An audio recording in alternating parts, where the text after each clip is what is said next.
Hey, it's Mark. How many times has somebody told you it's not our policy, or our policy is?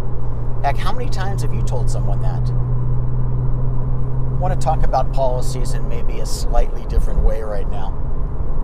That's the policies that your medical group has, your business entity has.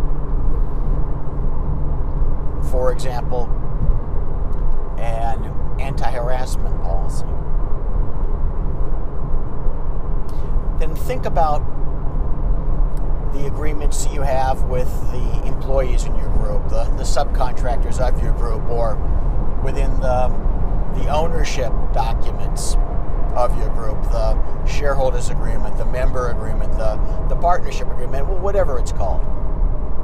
The chances are high that that agreement has termination provisions, termination with cause, without cause, termination upon breach. How much notice is required?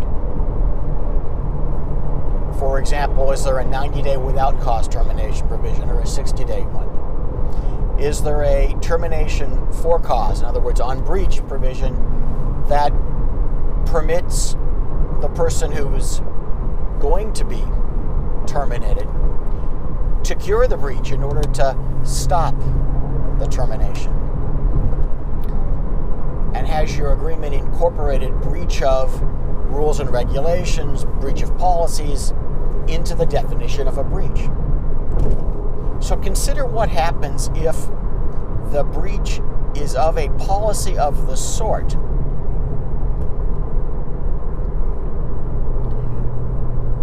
that can't be cured. In other words, let's say it's an anti-harassment policy and there's been an investigation and a determination that someone is engaged in harassment, and this is the second time, and that the penalty for this is termination.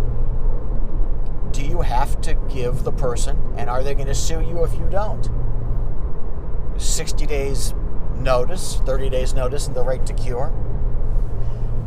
How are provisions in your contracts working against you in terms of the action that you must take to remain in compliance with the policy, only to find that if you're not in compliance with the policy, you've set yourself up for a lawsuit from someone else down the road, another victim.